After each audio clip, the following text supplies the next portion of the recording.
Hoy, Jepoy! Bakit?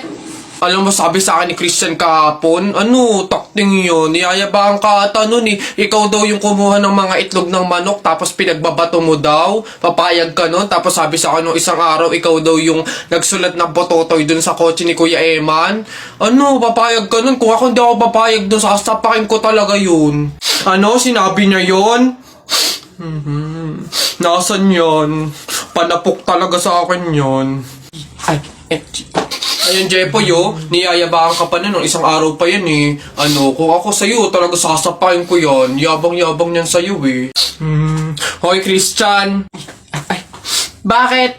Ano yung pinagsasabi mo, ha? Isang itlog lang naman yung kinuha ko, ha? Tapos yung pototoy dun sa kotse ni Kuya Eman, inutos mo lang naman sa akin yun, ha? Yung yabang mo, ano yung pinagsasabi mo dyan?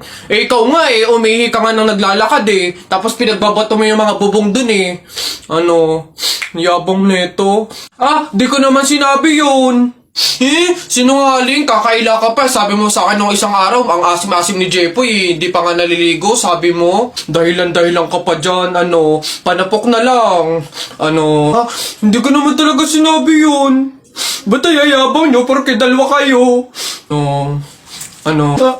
Hindi ko naman talaga sinabi yun. Ang yayabang nyo, susumbok kayo. Kakabagot naman. Ay, pre! May challenge ako sa'yo. Ano na naman yun? Wag na nga pala.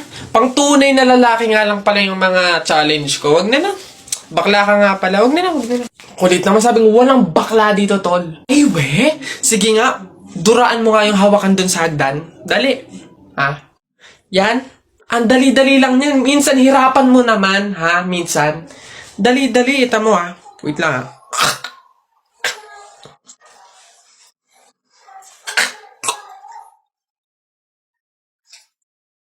Ayun. Ayun na. Yak.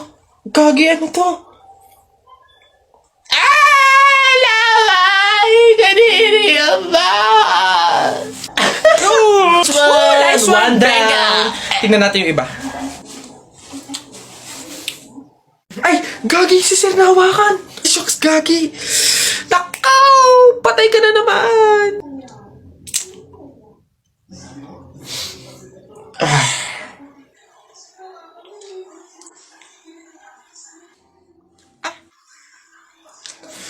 Pumunta kayo sa guidance.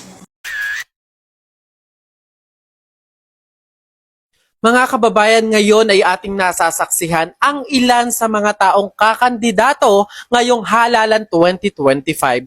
Kilalanin natin sila. Ma'am, ano po ang inyong dahilan ng inyong pagtakbo ngayong halalan 2025? Ayan, hello po sa ating mga kababayang Pilipino. Ayan po, nag-udyok sa akin kung bakit ako tatakbo. Parang may pumitik sa utak ko. Alam niyo yun, parang may bumulong sa akin. Kaya ayun, napatakbo talaga ako dito sa botohan na to.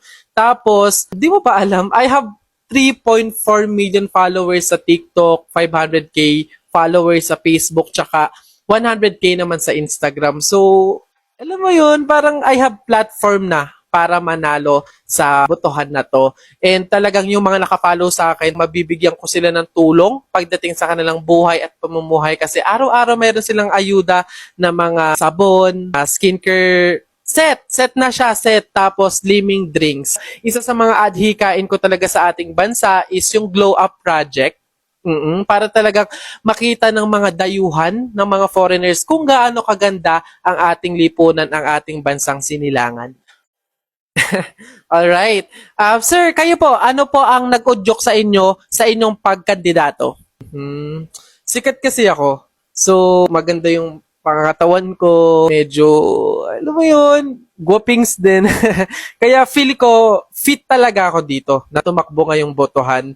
And ayun, marunong din akong kumanta, sumayaw. Sample ko, ginaya ko.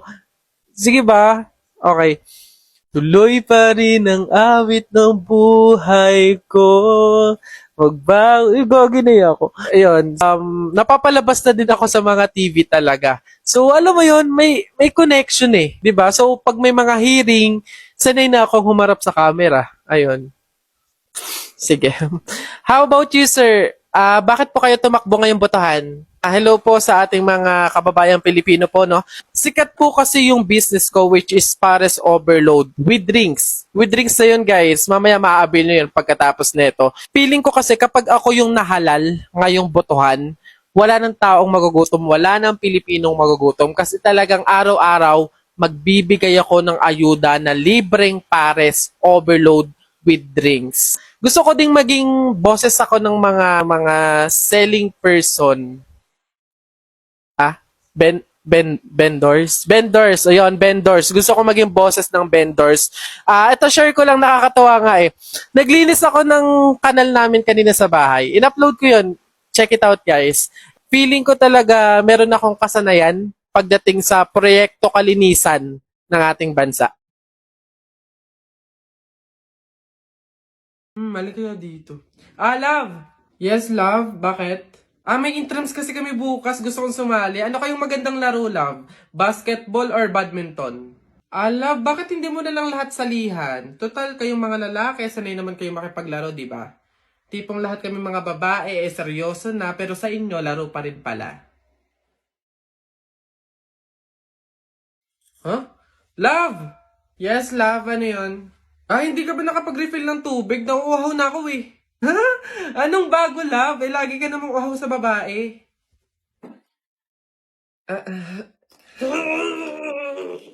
Ano to? Love yung laundry. Love, wag mong ilagay lahat. Baka maghawa yung puti tsaka di kulay. Ay na nga. Isa-isa lang kasi yung lagay. Hindi yung ang dami mong babae. Oh. Nasaan ba kasi yun? Love! Ano yun? Nakita mo ba yung cellphone ko? Andyan lang yun sa ibabaw ng Durabox. Ibabaw ng Durabox. Love, wala talaga dito. Basta andyan lang yun. Ano ba yan eh? Hindi ko nga makita, love. Naku, kapag gamit mo, hindi mo agad makita. Pero pag babae, ang bilis ng mata. Anak! Joshua! Oh, Nay. Magsilab ka nga doon sa harapan. Ha? Bakit naman? Di ba't kakalibing lang ng lolo mo? Pamahiin yon. Kailangan magsiga para makapunta agad sa langit yung lolo mo. Ganun ba? Sige. Mga pamahiin na yan. Wala naman akong Nay! Wala akong masigang kahit anong basura dito. Ano ba yan? Bilisan mo, Joshua. Napakasimpleng bagay hindi mo magawa, ha? Kahit ano, sigaan mo. Bilisan mo! Kahit ano. Kahit ano. Bilis! Ba't natakbo? Nako! Aling Lourdes! Yung anak niyo po, sinunog yung bayan! Diyos ko po! Ala!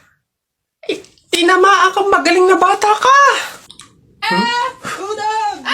Ba't sila nagtatakbo ba? Oo naman ang mga yun. Pamahiin, di ba? Pamahiin, di ba? Kailangan sundin yun. Oo naman mga to. Patong-patungan na natin siya gaya ng rice terraces from Banak, Benguet. First layer. Huwag mo likotin. Pambatang to talaga. Hinday yung ano nga muna. Mare. Upo ka muna dyan. After natin ilagay yung cracker, so lalagyan ko ulit ng gatas. Alternate. Crackers, gatas. Lulutangan talaga yung mga biscuit. Pero, trust the process. Di siya nagpapantay-pantay. Lalagyan ko muna ng fruit cocktail sa gitna para mas makapal yung graham. Aminin nyo, after salain ng nanay nyo yung fruit cocktail, iinumin nyo yung pineapple na sabaw. Spread lang natin yung fruit cocktail. Tuloy na tayo sa